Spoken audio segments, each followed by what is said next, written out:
Fala, povo de Deus, graça e paz em nome de Jesus. Bom, chegamos a Romanos capítulo 14 e ainda com algumas dificuldades de interpretação, afinal é um texto de um contexto muito distinto do nosso, mas com princípios muito preciosos para nós aqui. Veja, no final do capítulo 13, Paulo está insistindo na ideia de relacionamentos pautados pelo amor.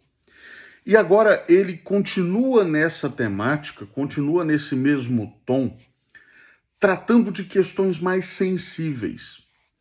Na visão de Paulo, há ali na igreja de Roma alguns irmãos que porventura estejam julgando outros erroneamente. Podemos aqui distinguir dois grandes grupos, tá? Um grupo é o de pessoas maduras na fé.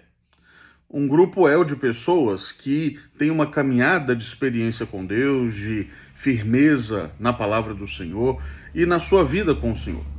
Um outro grupo mais fraco talvez até pela própria religiosidade judaica, fraco porque ainda não se desarraigou de tudo aquilo que ouviu, que aprendeu. Pois bem, muitas vezes o que acontecia é, o grupo fraco via algumas circunstâncias, por exemplo, e é muito o exemplo que Paulo usa aqui, num contexto em que era comum em diversas cidades que as carnes disponíveis para compra haviam sido anteriormente sacrificadas a ídolos, alguns com esse medo disso ter acontecido, mas sem ter a certeza, não comiam carne. Vai que a carne foi sacrificada, então não vou comer. Outros, por sua vez, firmados na fé também, diziam o seguinte: eu não sei se ela foi ou não. Eu vou comer. O ídolo não é nada, o ídolo não é coisa alguma, portanto, eu vou comer. O que acontecia muitas vezes é, os fortes e os fracos entravam num embate. Imagine só, aquele que é fraco na fé está dizendo, não, se você come, você está em pecado. E aí o que é forte na fé está dizendo, sua fé não vale nada, porque você não consegue nem comer uma carne em paz. E esse conflito poderia desencadear, sem dúvida alguma, um conflito maior ainda dentro da igreja de Roma. Paulo faz um apelo ao acolhimento. Começa dizendo isso. Os fortes devem acolher os que são fracos na fé, os que são débeis na fé. Como assim? Ora, não julgue a prática de fé dele, que é peculiar a ele, porque é distinta da sua. Note bem aqui o seguinte, e que isso fique extremamente claro. Nós não estamos falando de obedecer ou desobedecer aquilo que é expresso na Escritura. Nós não estamos falando disso. Aquilo que é claro na Escritura é claro, e é claro para fortes e fracos. É claro para aqueles que têm 2 dias de caminhada de fé e para aqueles que têm 20 anos. Vale a mesma regra, a mesma medida. Mas há questões que a Escritura não é clara. Há questões que a Escritura se silencia. Há questões que a Escritura não se pronuncia. O que fazer diante dessas questões? Bom, alguns entendem de uma forma, outros entendem de outra forma. Nenhum dos dois peca no seu entendimento. Uns, por conta da firmeza na fé, entendem talvez com maior liberdade.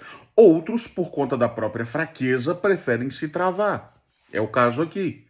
A questão em torno de comer carne, por exemplo, nesse texto, diz respeito a isso. Os fortes na fé estão dizendo, gente, comamos em paz, é do Senhor, veio do Senhor. Os fracos estão dizendo, não, foi para o ídolo, foi sacrificado ao ídolo, não pode. E aí, nesse embate, poderia surgir o risco de distinções muito cruéis na igreja. Quem é mais espiritual? Quem é mais crente? Quem é mais santo? E aí Paulo nivela todos num padrão só, dizendo o seguinte, nenhum de nós vive para si mesmo, nem morre para si. Porque se vivemos para o Senhor, vivemos, se morremos para o Senhor, morremos. Quer, pois, vivamos ou morramos, somos do Senhor. E aí no verso 13 ele amplia a ideia, não nos julguemos mais uns aos outros. Entenda aqui, a proibição do julgamento não é com relação a um pecado explícito pela Escritura. A proibição do julgamento é nestas questões que não estão claras na Escritura. Não nos julguemos uns aos outros. Tomai o propósito de não pôr de estropeço ou escândalo ao vosso irmão. E aqui, Paulo está fazendo um apelo, num primeiro momento, aos fortes. Olha, você é forte, acha que pode comer essa carne, que não tem problema nenhum? Ok. Mas não vai escandalizar o seu irmão fraco com isso. Em outras palavras, não vai comer na frente dele. Não vai levá-lo ao pecado. Se ele entende que não, ok. Que ele não impõe essa regra para a igreja, mas que você também não o leve ao pecado. Porque aqui tem um ponto fundamental que nós precisamos entender. O fraco na fé não pode impor sua fraqueza para toda a comunidade. E a comunidade de fortes na fé não pode usar da fraqueza alheia para minar a fé alheia. É necessário que haja equilíbrio. É necessário que haja bom senso, moderação. É isso que é o apelo de Paulo, afinal, neste capítulo. Para mim, o central aqui, o cerne, está lá no último versículo, ou nos dois últimos. A fé que tens, tem-na para ti mesmo perante Deus. Bem-aventurado é aquele que não se condena naquilo que aprova. Mas aquele que tem dúvidas é condenado se comer, porque o que faz não provém de fé, e tudo que não provém de fé é pecado. Sabe o que Paulo está dizendo? A sua consciência te incomoda quando você faz alguma coisa, come alguma coisa, bebe alguma coisa, que a Escritura em momento algum deixou claro que é um pecado. Mas você fica incomodado com aquilo? Vou citar um exemplozinho bobo. Conheço muita gente, bobo no contexto aqui. Conheço muita gente que fala assim, eu não como morcídia, não como chouriço de sangue, porque eu acho que não deve comer sangue.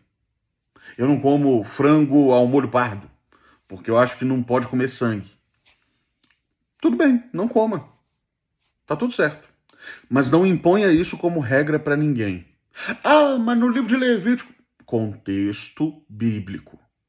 Nós precisamos respeitar o contexto.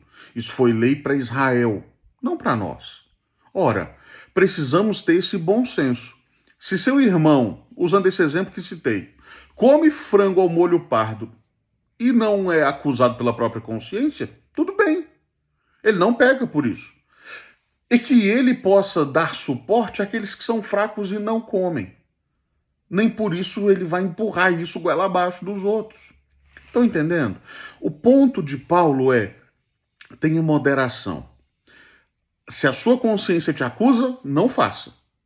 Mesmo que a Bíblia não tenha deixado claro se é pecado ou não. Se a sua consciência te acusa, não faça. Porém, não imponha mandamento onde Deus não impôs. Não imponha regra onde Deus não impôs. Não imponha princípio onde Deus não impôs. O juiz é ele e não nós. O legislador é ele e não nós.